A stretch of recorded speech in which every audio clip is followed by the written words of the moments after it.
Hello students, let's start our next topic बेटा, that is refraction at concave lens। इससे पहले वाले video में बेटा हम कन्वेक्स लेंस के 6 केसेस पढ़ चुके हैं। अब हम पढ़ेंगे किसका रिफ्रैक्शन, किसके ऊपर, कनकेव लेंस पे। चलिए जी स्टार्ट करते हैं। सबसे पहला जो केस है वो है बेटा, अगर ऑब्जेक्ट हमारा कहां पर हो, इनफाइनाइट पर। देखो रे डायग्राम बनाते हैं। मान लीजिए ये हमारे पास क्या है, कनकेव लेंस है, ठीक है जी। ये कनकेव लेंस है और ये क्या है, इसकी प्रिंसिपल एक्सिस। और ऑब्जेक्ट हमारा कहां पर है, इनफाइनाइट पर। अगर बेटा ऑब्जेक्ट हमारा इनफाइनाइट पर होता है तो हमारी इंसिडेंट रेज कैसी होंगी, पैरेलल। तो इंसिडेंट रेज वो होंगी बेटा कैसी, पैरेलल, ठीक है जी। बेटा ये लेंस जो होता है ना, इसको डाइवर्जिंग लेंस भी बोलते हैं, क्योंकि ये इंसिडेंट जो रेज होती है इसको उनको डाइवर्ज कर देता है। इसलिए ये रेज जो है ये बाहर की तरफ ऐसे पास होगी लेंस में से रिफ्रैक्शन होने के बाद। जब हम इन रेज को बेटा पीछे मिलाएंगे, क्योंकि आगे तो ये कहीं मिलेंगे नहीं, तो जहां पर हम इनको पीछे मिलाएंगे तो ये बेटा हमें कहां से पास होती हुई नजर आएगी, फोकस से। क्योंकि इंसिडेंट रेज पैरेलल है, इसका मतलब कि हमारी रेज कहां से पास होगी बेटा, फोकस से, ठीक है जी। तो ये रेज हमारी पास हो रही है बेटा कहां से, फोकस से, ठीक। ये हमारा रे डायग्राम। 3 पॉइंट इमेज के लिए कौन कौन से 3 पॉइंट भाई। सबसे पहला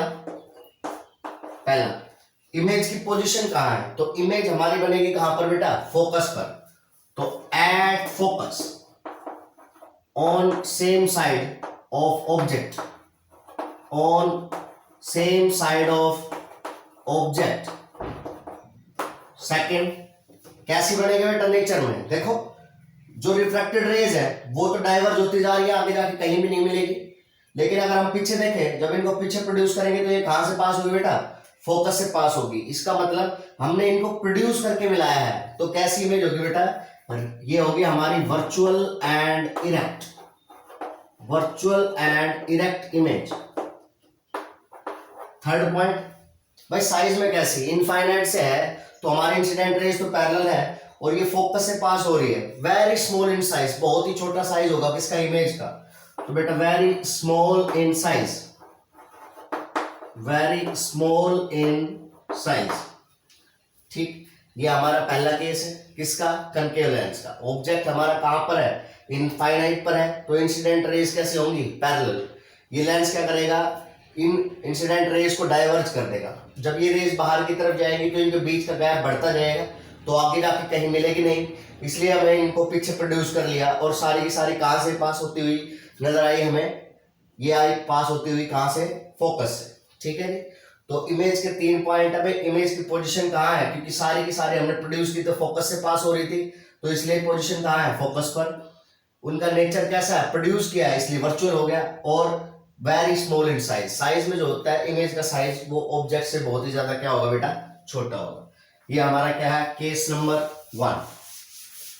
केस नंबर 2 है ऑब्जेक्ट ऑप्टिकल सेंटर और इनफाइनाइट के बीच में कहीं भी हो सकता है। तब क्या होगा, क्या बेटा, एनीवेयर, कहीं भी हो, anywhere between optical centre, anywhere between optical center and infinite, anywhere between optical center and infinite। Optical centre और इनफाइनाइट के बीच में कहीं भी हो। मान लीजिए ये हमारे पास क्या है, ये हमारा एक लेंस है, कौन सा, कनकेव लेंस। ये कनकेव लेंस हो गया भाई, बना लेते हैं। ये आपने थिन बनाना है, थिक नहीं बनाना है, क्योंकि जो भी हम केसेस कर रहे हैं वो सारे थिन लेंस के केसेस कर रहे हैं।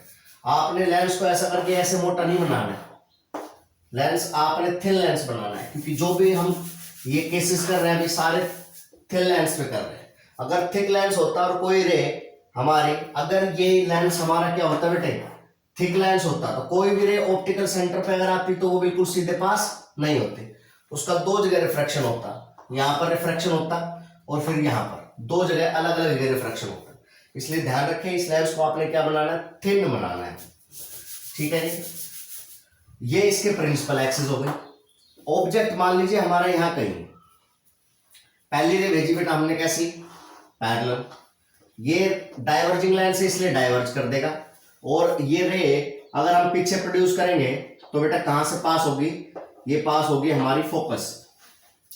दूसरी रे भेजी बेटा मैंने कहा ऑप्टिकल सेंटर पे, तो दूसरी रे भेजी मैंने कहा ऑप्टिकल सेंटर पे, तो जो रे ऑप्टिकल सेंटर पे जाएगी वो बिल्कुल लेंस में से सीधे चली जाएगी, उसका कुछ भी डेविएशन नहीं होगा। ठीक है जी। अब देखो एक तो ये रिफ्रैक्टेड रे है, एक ये रिफ्रैक्टेड रे है, आगे जाएगा तो दोनों में गैप बढ़ता जाएगा, लेकिन पीछे प्रोड्यूस करेंगे तो ये इस पॉइंट पे मिल रही है, तो इसका मतलब ये हमारी इमेज होगी, ये बहुत ही छोटी। ठीक है, और इस इमेज का नाम होगा बेटे ए डैश बी डैश। कब, अगर इस ऑब्जेक्ट का नाम क्या है, ए बी। अगर ए बी ऑब्जेक्ट है, ये हमारा ऑब्जेक्ट हो गया, तो ये हमारी इमेज है। क्योंकि ये वर्चुअल और इरेक्ट है इसलिए इसको हमने शो किया है किससे बेटा, डॉटेड लाइन से। ठीक है, इमेज के बारे में बेटा 3 पॉइंट हमारे, क्या क्या है। फर्स्ट पॉइंट, इमेज कहां पर बनेगी, सबसे पहली बात तो इमेज बनेगी बेटा ऑप्टिकल सेंटर और फोकस के बीच में, और उधर ही बनेगी जिधर कहां है हमारा ऑब्जेक्ट है, यानी कि same side of the object, same side of the object, same side of the object between, same side of the object between optical centre, between optical centre and focus. ठीक है जी, ये पहला पॉइंट। दूसरा, by nature कैसा है, देखिए जी race को produce करके मिलाना पड़ रहा है, इसलिए नेचर कैसा है हमारा बेटा, virtual and erect, virtual and erect. और थर्ड, साइज, ऑब्जेक्ट का साइज बड़ा होता है, इसमें इमेज का साइज क्या होता है बेटा, छोटा होता है, स्मॉल इन साइज। अगर आप देखोगे तो दोनों ही केस में जो इमेज का साइज है वो ऑब्जेक्ट से क्या होता है बेटा, स्मॉल होता है। ठीक है, तो अगर वर्चुअल इमेज है हमारी और साइज हमारा छोटा है तो हमेशा क्या होगा, हमेशा होगा कनकेव लेंस। लेकिन अगर वर्चुअल इमेज है और साइज हमारा क्या है, इमेज का बड़ा है ऑब्जेक्ट से, तो वो हमारा होगा कन्वेक्स लेंस, और उसका 6th केस। ठीक है जी, तो इस तरह से ये दोनों केस जो है उनका रे डायग्राम आपने बनाना अच्छी तरह से, और दोनों के लिए पोजीशन, नेचर और साइज तीनों आपने कंप्लीट करना है। नेक्स्ट क्लास में हम पढ़ेंगे साइन कन्वेंशन और पावर ऑफ लेंस, और साथ में फॉर्मूलाज। ठीक है जी, थैंक यू।